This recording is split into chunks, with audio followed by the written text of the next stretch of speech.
life, living under the thumb of a domineering parent. So this bleak childhood just kind of set the stage for the dark path he would eventually take. And whether this is nature or nurture, I'm not sure. I'm sure it had to do a little with it, but I truly feel like people like this are born this way, you know, and then maybe nurtured into the peak of what they could become in the worst way. But anyway, in his teenage years, Josef Fritzl was described as intelligent, but also odd and solitary, because he was coming of age in war-torn society. And although he wasn't necessarily a soldier, he did witness the aftermath of the conflict and social order. And at home, his mother's abuse would continue. And Josef would later reflect that he often ended up, quote-unquote, lying in a pool of blood after his mother's beatings, which again, that's horrific, and no child should ever endure that. But despite the cruelty, he initially claimed to revere his mother, calling her the best woman in the world,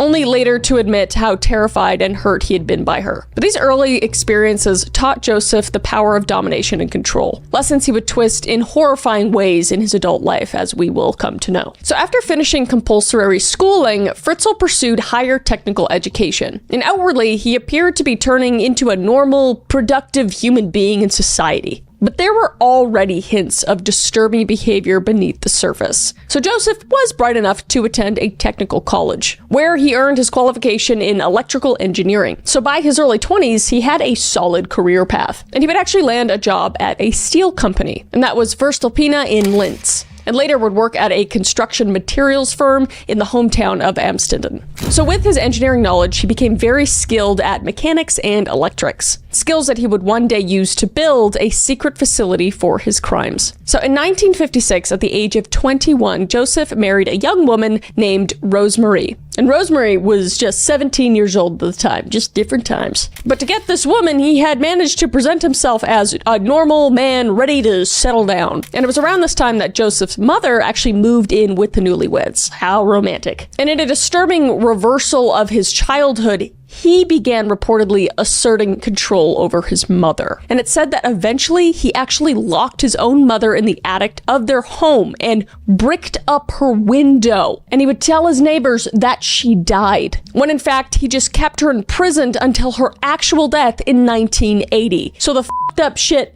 was starting, needless to say. He was getting his revenge. But the fact that Josef Fritzl secretly held his mother captive for possibly up to 20 years was an eerie foreshadowing of the horrors just to come. So by the mid-1950s, Josef Fritzl was outwardly a trained engineer, husband, and soon-to-be father. But inside him, a dangerous obsession with power and confinement was already taking root. So Josef would marry Rosemarie in 1956, and she was very quiet and very trusting of Josef. And we'd like to think that she had no idea what was happening with her new husband, but we don't know that yet. So they would settle in Amstetten at Jeepsstraat 40, the very house that would later become infamous worldwide. So Rosemarie was a homemaker devoted to her family. And by many accounts, she was gentle and dutiful. So literally nothing like this guy's mother. But Josef, on the other hand, ruled the household with an iron fist, like his mother, Apple Tree. And he would tolerate no dissent from his wife or his children. And Rosemarie's sister, Christine, later described Josef as a tyrant at home. And even at family gatherings, Christine recalled, quote unquote,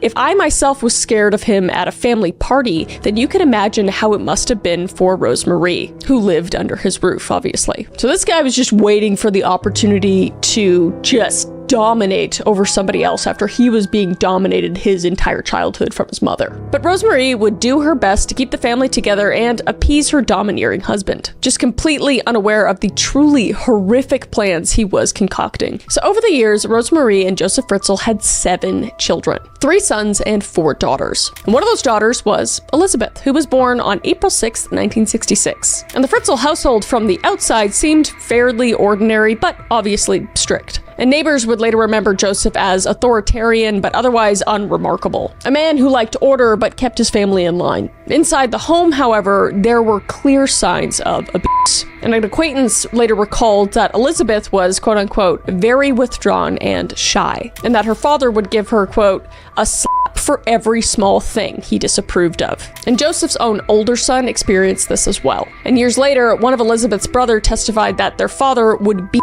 them as children. So fear would just hang over this family. And Joseph's wives and kids learned never to question him. His word was law. So under this climate, Joseph was able to do terrible things right under his family's feet. So Joseph Fritzl's pattern of sexual violence did not start with Elizabeth, but it appeared to have begun much earlier. In 1967, at age 32, he actually broke into the home of a 24-year-old nurse and raped her at knife point. And he would also threaten to kill the young woman if she screamed.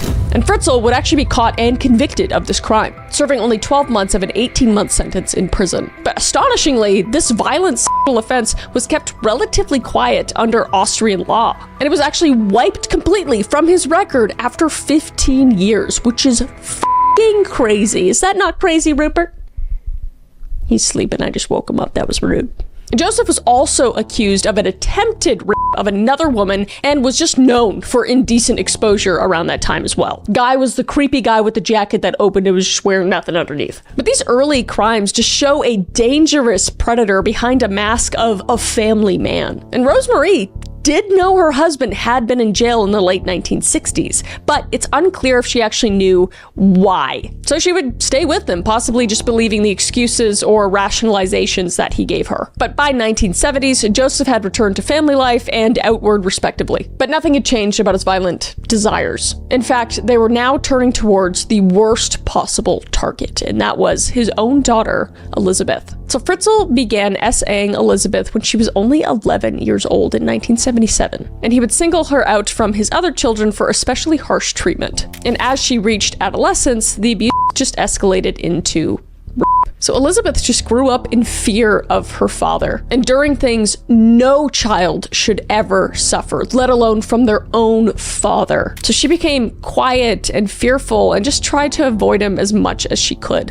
And at the age of 16, Elizabeth attempted to run away from home twice to escape her father's abuse. And in one instance, in January of 1983, she actually fled to Vienna and hid with a friend, only to be found by police and return back home. But each time being sent back into her father's care must have felt like a death sentence to Elizabeth, because at this point she had no way of truly getting away from this fucking monster.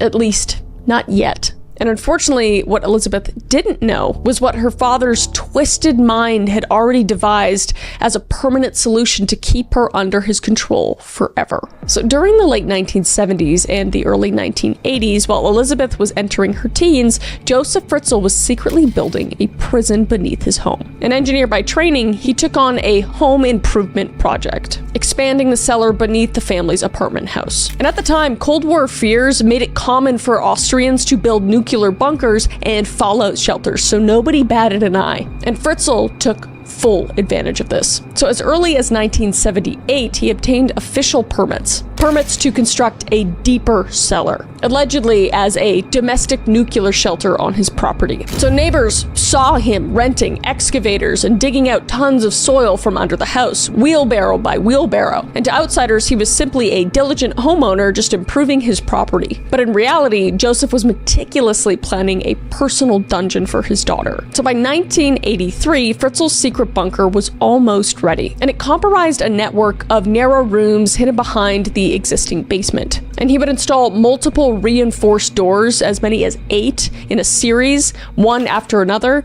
to reach the final hidden chamber. And the last door was made of concrete and metal, weighing hundreds of pounds and secured with an electric code lock. And Fritzl built shelves and walls to conceal entrances as well. One door was hidden behind a shelf stocked with paint cans even, and he would wire the cellar with electricity, lights, and ventilation. He just thought of everything, even soundproofing the walls, creating a secret bathroom area, and ensuring the space could be closed off from the outside world completely. And no one in the family suspected a thing, allegedly. Not his wife, nor his children, nor tenants who rented rooms upstairs. To them, Joseph's basement renovations seemed legit. And after digging out so much soil, Joseph built a new swimming pool in the backyard as a decoy for all the construction mess. So the family would later splash in the pool on warm days, unaware that directly beneath them, under the garden, lay a hidden chamber that would become Elizabeth's tomb-like home. So by August 1984, the stage was set. Joseph Fritzl's project was now complete.